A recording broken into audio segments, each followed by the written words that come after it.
보수 얘기하는데 냉정히 따지면 민주당이 보수 아닌가요? 사실은 정말 진지하게 생각해봐야 되는 게 뭐냐면 김대중 대통령 외환위기 극복하면서 신자유주의 시스템 만드셨어요. 그죠. 그 당시 그것이 가장 합리적인 선택이었지만 중요한 사실은 신자유주의가 진보는 아니잖아요. 노무현 대통령 한미 FTA 추진했고 네. 그 당시 이제 비정규직 보호한다고 하지만 네. 사실은 그 시스템을 더 강화시키는 딱 역할을 그렇죠. 예. 했죠. 문재인 정권도 뉴스타파 같은 데 보도를 보게 되면 최저임금제 같은 것들 맞아요. 전체적 인상률 따져보면 박근혜 정권만 못했다. 무슨 얘기냐면 사실은 더불어민주당이 안정적인 보수적 정체성 국가 정책의 차원에서 본다면 근데 이제 항상 기득권과 싸우다 보니까 거기에 보수고 우리가 진보자. 이 착각에서 벗어나야 되는 거고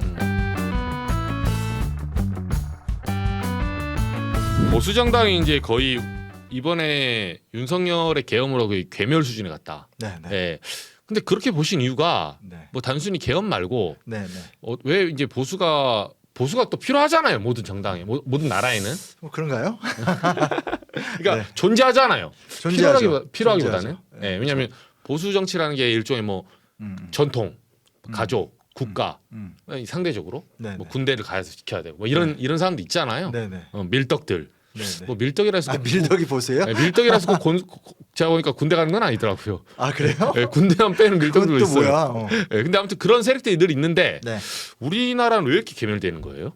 그러니까 이제 이거는 앞으로 어떻게 될지 좀 지켜봐야 되는 것 같긴 한데, 그러니까 쉽게 말하면 이제 민주화 시대에 적응을 못한 게 정확한 것 같아요. 그러니까 뭐 우리가 뭐 보수하면 가족의 가치다 뭐 여러 얘기하지만 다 거짓말이고요. 이건 이제 유월항쟁 이후에 같이 동거를 해야 되니까 네. 야 보수가 최소한 이 정도는 해야 되지 않니? 네. 라고 계속 사회가 요구를 했던 거죠. 아. 왜냐하면 이게 4.19 혁명은 이승만 정권을 팍 무너뜨리고 새로운 정권을 세웠기 때문에 네. 이게 이제 소위 말하는 시대 교체가 있었지만 요랑쟁은 그게 아니잖아요. 네. 요랑쟁은 이제 이 소위 말하는 전두환과 민정당 결과 그리고 이제 민주화 세력이 같이 가겠다는 얘기로 불편한 동거가 시작됐기 때문에 지난 30년간 계속 한국의 지식인들이나 바른 말하는 사람들은 보수는 이 정도는 돼야 돼.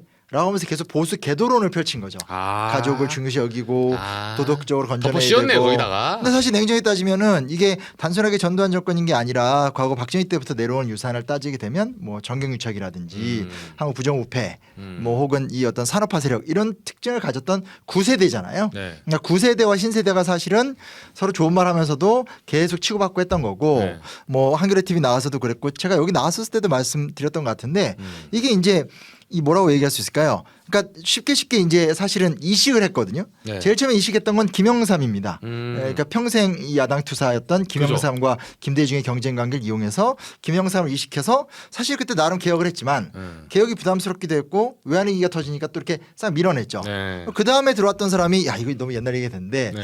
이름 몰라요 요즘에 들어요. 그래서 이회창. 이해창. 예, 저는 뭐 그냥 생생하거든요. 그죠? 저희 아버지가 무지 좋아했어요. 예. 그래서 대법관 출신. 저희 와이프가 그 책에 사인 받은 것도 갖고 있습니다. 근데 아름다운 원칙이라고요. 하얀 책에. 그런 책이 있어요? 아유, 그것도 모르세요. 예. 네, 이해창 자서전이에요? 이회창 그때 자서전보다는 이제 그 대선 출정하면서 이렇게 좀 아. 정치적인 그러네요. 그래서 이제 뭐라고 할 수 있을까요? 그 평생을 사회 기득권층으로 살았지만 소수 의견을 내고 그 깨끗한 보수로서의 맞아요. 길을 열겠다. 맞아요. 이제 그러다가 또 이제 대세론이 안 먹히니까 끝났고 그다음에 이제 이명박 박근혜로 왔는데 가만히 따져 보면 이게 상향화가 아니라 하향화예요. 그러네요. 평생 야당 투사로서 박정희 전두환과 싸웠던 인물, 그 다음에 이제 평생 대법관, 그다음 현대건설 사장, 그분의 딸, 그리고 이제 그 다음에 없으니까 윤석열로 와버리니까 여기 와버리니까 더 이상 이제 보수의 아젠다라는 건 존재하지 않죠. 그래서 근데 여기 조심해야 될 건 뭐냐면 괴멸 위기에 처하긴 했는데 그 문제 뭐냐 세력이 사라지진 않는다라는 거예요. 그러니까 그 영남 쪽에 계시거나 아니면 이제 뭐 젊은 좀 보수적인 분들이 그러다가 갑자기 막 민주당을 찍고 이러지는 않을 거란 그렇죠. 말이에요. 그러면 이 사람들이 과거엔 어찌됐건 지난 수십 년간 뭐 5.16 군사혁명 그들 말대로 뭐 조국 근대화 뭐 이런 식으로 포장을 했다라면 이젠 사실은 포장할 게 없거든요. 그러면 이게 앞으로 어떻게 갈지는 단순하게 낚아나면 안 되겠죠. 이게 자칫하면 극우 그러네요. 그리고 아주 그 혐오 양성 그리고 어떤 그런 아젠다를 계속 효과적으로 발휘를 하면서 이제 사실은 사회의 문제적인 조직이 될 수도 있고요. 그리고 반대편에서는 보수 얘기하는데 냉정히 따지면 민주당이 보수 아닌가요? 그렇죠. 그러니까 제 말은 김상우 의원이 들어와서 보수가 아, 됐거나 오늘 또 있던데 이준석 씨랑 사이 나쁘신 그 하여튼 하오나. 갑자기 성함이 생각 안 네, 나서 오늘 지지하고 있어요. 네, 여기만 나오면 제가 진짜 정치 발언 잘 안 하는 게 괜찮습니다. 근데 여튼 뭐냐면 그분들이 들어와서 보수라는 게 아니라 사실은 정말 진지하게 생각해봐야 되는 게 뭐냐면 워낙 기득권층이 잘못된 구조로 사회의 기득권을 암약하고 있었기 때문에 그런 계속 싸웠는데 제가 누누이 말씀드리지만 김대중 대통령 외환위기 극복하면서 신자유주의 시스템 만드셨어요. 그죠. 어쩔 수가 없었고 그 당시 그것이 가장 합리적인 선택이었지만 여튼간에 중요한 사실은 신자유주의가 진보는 아니잖아요. 그렇죠. 그리고 노무현 대통령 한미 FTA 추진했고 네. 그 당시 이제 비정규직 보호한다고 하지만 네. 사실은 그 시스템을 더 강화시키는 싹 역할을 그렇죠. 예. 했죠. 네. 문재인 정권도 이제 그 뉴스타파 같은 데 보도를 보게 되면 최저임금제 같은 것들 맞아요. 초기에 반짝했지만 전체적 인상률 따져보면 박근혜 정권만 못했다. 그러니까 무슨 얘기냐면 사실은 더불어민주당이 굉장히 저는 안정적인 보수적 정체성 그러니까 국가 정책의 차원에서 본다면 근데 이제 어떤 그 항상 기득권과 싸우다 보니까 저게 보수고 우리가 진보다. 근데 이 착각에서 벗어나야 되는 거고 이 착각에서 벗어난다라는 것은 무슨 얘기냐면 더 많은 오른쪽에 있는 사람들을 끌어들여서 이도저도 아닌 장기 집권을 꿈꾸는 것이 아니라 그러니까 민주당이 집권했었을 때 사회를 안정적으로 이끌어가긴 하지만 이럴 때 또 갑자기 아는 척하고 싶어지네요. 영국의 디지레일리 뭐 이런 거 있잖아요. 영국의 보수정당 보면 네. 이 진보 노동당이나 이런 정당과 싸우기 위해서 어떤 그 노동자와 농민의 권익에 더 과감한 투자를 하고 맞아요. 비스마르크가 먼저 사실은 이 사회주의를 박멸하기 위해서 그러니까 되게 나쁜 의도인데 이 의료보험 같은 거 사회보험을 맞아요. 동원하면서 시스템을 구축하면서 맞아요. 새로운 사회의 리빌딩을 하잖아요. 맞아요. 우리나라도 역설적으로 박정희 때 의료보험이 시작돼요. 그래서 그거 역설적인 거죠. 네. 그래서 그런 부분에서 그 보수라는 단어가 사실은 지금 우리가 국민의힘으로만 자꾸 쓰지만 사실은 민주당도 보수인데 이 보수가 세를 넓혀서 20년 집권을 꿈꾸면서 계속 이상한 중도 확장을 해나가서는 지난번과 비슷한 꼴이 나지 않을까. 이로써 저는 이제 양쪽이 욕을 다 먹게 됐다라는 거 여길 왜 나오나 이런 생각을 하게 됩니다. 보수당 하면 영남, 네. 진보 하면 호남. 네. 언젠가부터 이제 DJ 뭐 진보 네. 이꼬르 호남, DJ가 호남 쪽, 뭐 박정희 이꼬르 보수, 이꼬르 뭐 대구 이런 식으로 약간 도식화됐어요. 네. 네. 요거는 언제 이렇게 시작된 거예요? 그거는 이제 우리가 보통 많이 얘기하는데 이 삼성 개헌하고 이제 유신 체제 그때죠. 삼성기업. 그러니까 왜냐면 이제 그 뭐 이게 실제로 지금은 그 개표가 다 연구가 돼 있고 데이터가 네. 있기 때문에 확인해 볼 수 있는데 60년대 때 박정희 대통령이 두 번 대통령 될 때는 실제로 표가 균일하고 호남표에서 많이 받았어요. 맞아요. 그러니까 실제 뭐 이게 이제 소위 말하는 지역 감정이 없었다는 거죠. 근데 이게 이제 69년 삼성 개헌하면서 계속 이제 김대중과 밀리게 되고 네. 그래서 이제 마지막에 가면 선거 이틀 남기고 나 이번이 마지막이다라고까지 두 번 얘기했거든요. 그런 게 이제 안 되니까 이제 지역 감정을 퍼붓게 되는 게 1차고 그다음 2차는 뭐가 있냐면 5.18 광주 때 이제 이 소위 말하는 유언비어일 수도 있고 극단적 이야기일 수도 있겠지만 하나 분명한 건 뭐냐면 핵심은 그 당시 용어를 썼을 때 폭도들이 광주 사태를 악화시키기 위해서 경상도 놈들이 전라도 놈들을 죽이러 왔다를 오공에서 무한 반복을 합니다. 그렇게 되면서부터 사실은 그런 거 있잖아요. 저는 이제 되게 많이 느끼는 거지만 전 이제 순수 경화사적 서울 사람이니까 저는 이제 사투리를 잘 구분하지 못해도 지금 다 구분하는데 옛날에 이제 못했는데 보면 전라도 분들은 서울 와서 서울말 하세요. 티를 안 내요. 근데 경상도 분들은 저 PD님이 그렇다네요. 예. 근데 경상도 분들은 사실은 이제 서울 와서도 우리가 남이가 한다는 거예요. 그런데 이제 얘기를 해보면 나는 이거 경상도 억양이 있어서 못 고친다. 그럼 전라도는 억양이 안 씁니까?